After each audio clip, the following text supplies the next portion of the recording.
Comment peut-on posséder 78% de diamants de la planète, 89% de platine, dont la moitié de la production est utilisée par l'industrie automobile, 81% de chrome, 61% de manganèse, 60% de cobalt, 20% de la production mondiale d'uranium, 90% des réserves de platinoïdes, 80% de coltan, 70% de tantal, 40% des réserves aurifères et 10% des réserves pétrolifères. Bref, comment peut-on détenir le tiers des réserves mondiales, tout minerai confondu, et rester le continent le plus pauvre du monde?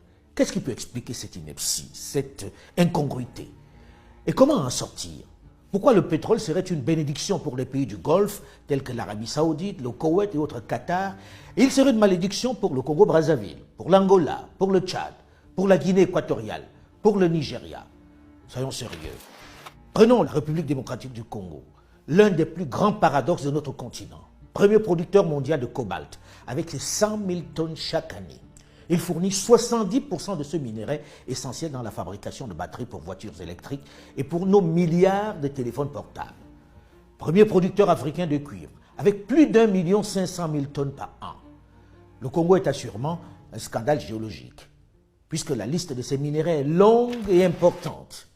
Diamant, près de 19 millions de carats par an. Or, plus de 40 000 kg par an. Zinc, 7 800 tonnes. J'arrête là l'inventaire parce que, comme le disait l'auteur Frantz Fanon, l'Afrique a la forme d'un revolver dont la gâchette est le Congo. Les superlatifs, pour le dire, sont foison. Scandale géologique, pays béni des dieux.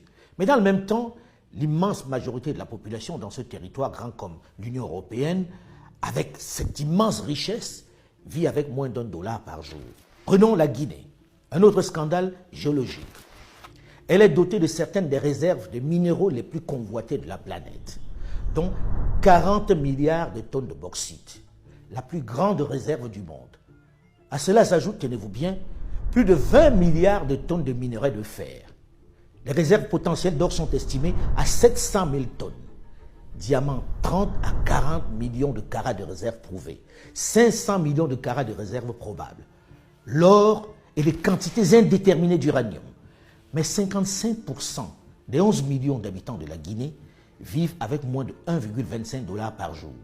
Et le pays se classe 178e sur 187 pays selon l'indice de développement humain 2013 du PNUD, qui mesure le niveau de vie des pays. À qui profite cette immense richesse qui laisse les Guinéens dans l'extrême pauvreté? Les mêmes compagnies internationales. Autre exemple de tour de passe-passe réalisé pendant que nos parents croyaient en l'amitié et au concept d'aide. Le Niger et son uranium